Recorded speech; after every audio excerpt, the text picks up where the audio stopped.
Hello friends, welcome to రుచి వంటిల్లు. ఈరోజు మనం ఎగ్ బజ్జీ చాలా టేస్టీగా ఎలా తయారు చేసుకోవాలో చూద్దాము. ఈ ఎగ్ బజ్జీని మనం అప్పటికప్పుడు 10 నిమిషాల్లో ఈజీగా ప్రిపేర్ చేసుకోవచ్చు. సో లేట్ చేయకుండా వీడియోలోకి వెళ్ళిపోదాం.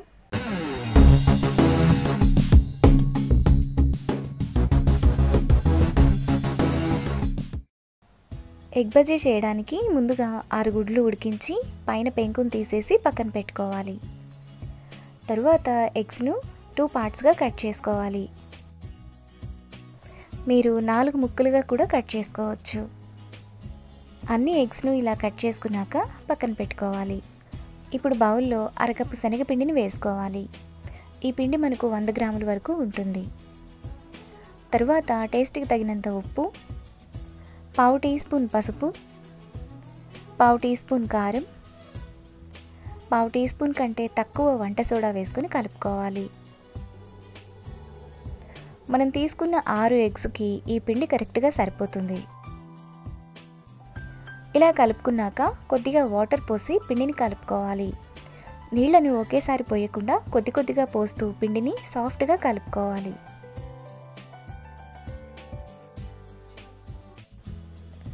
పిండిని ఈ విధంగా కలుపుకున్న తర్వాత 1 టీ స్పూన్ వేడి నూనె వేసుకొని కలుపుకోవాలి. వేడి నూనె వేయడం వలన బజ్జీలు కొంచెం క్రిస్పీగా వస్తాయి.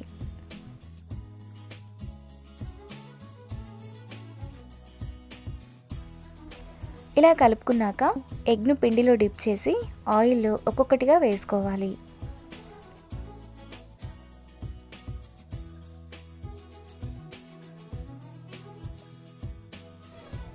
మీకు చేతితో వేసుకోవడానికి ఇబ్బందిగా అనిపిస్తే ఈ విధంగా స్పూన్తో కూడా వేసుకోవచ్చు. బజ్జీలు ఫ్రై చేసుకోవడానికి ఆయిల్ మీడియం హీట్లో ఉండాలి. బజ్జీలను మీడియం ఫ్లేమ్లో బాగా ఫ్రై చేసుకోవాలి.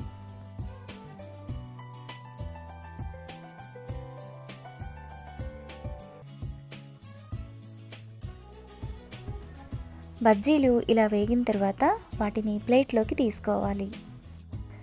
మిగతా ఎగ్స్ని కూడా బజ్జీలు వేసుకొని ప్లేట్లోకి తీసుకోవాలి. మనకు ఎగ్ బజ్జీ రెడీ అయిపోయింది. ఈ ఎగ్ బజ్జీని మధ్యలోకి కట్ చేసుకొని ఆనియన్ మసాలా, టమాటో మసాలాతో సర్వ్ చేసుకుంటే చాలా టేస్టీగా ఉంటుంది.